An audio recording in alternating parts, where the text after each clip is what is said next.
The more I hear about Star Wars, Galaxy's Edge, the more excited I get. Disney's initial promise of bringing park guests into a galaxy far, far away sounds like it's been fulfilled. With the California and Florida locations expected to open this summer and fall respectively, they're now putting the final touches on the buildings before they begin rehearsals with their crew members. And to show off how much they've achieved so far, Disney invited Barons along for an exclusive peek. One of the most interesting things that was revealed by the outlet is how the Mouse House intends to introduce guests to this new land. If they're planning an immersive experience, they can't simply wander through a gate and be in Galaxy's Edge right away. As such, Disney's planning to funnel guests through short enclosed passageways that'll give them glimpses of what's to come, which is described as being like a movie fading out and then back in. Barons also goes on to explain how they're creating that signature lived-in Star Wars feel based on extensive research, with trips to Morocco and Istanbul intended to give the Imagineers the knowledge to design a slightly decrepit town from the moment the ribbon's cut. Click to zoom. Then there's what'll be most people's major attraction, Millennium Falcon, Smuggler's Run. The ride will allow guests to fly the Falcon on a mission, and Barons went into a little more detail as to how this plays out, explaining. In this attraction, Hondo Onika, a pirate, has cut a deal with Chewbacca for the use of the Millennium Falcon, and the visitor is the pilot.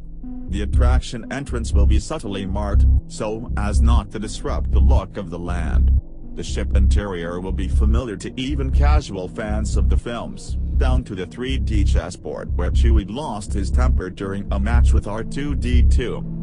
Visitors will fly the ship in groups of 6, and see the real-time results of their actions, such as knocking over a spire during takeoff. The flight will be different each visit. After a ride, the visitor might, say, stop at Ogas for a drink and be told something like, "The boss isn't happy about how you brought the ship back." Furthermore, while we've already reported on Galaxy's Edge featuring a cantina bar that serves alcoholic drinks, we now know that you will indeed be able to order some blue milk. Click to zoom. Another interesting wrinkle is that they've even worked the merchandising into the in-universe concept, with Barons saying the following.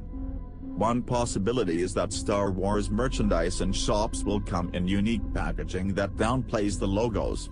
Another is that merchandise based on familiar characters will take on new looks. The Imagineers visited the archives at Lucasfilm for early concept art.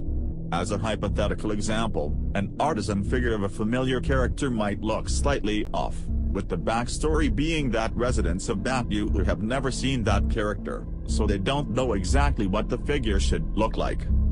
It all sounds incredible, but my only fear is that this is going to be so insanely popular that it's going to be jam-packed with people every single hour of operation, with gigantic queues for everything.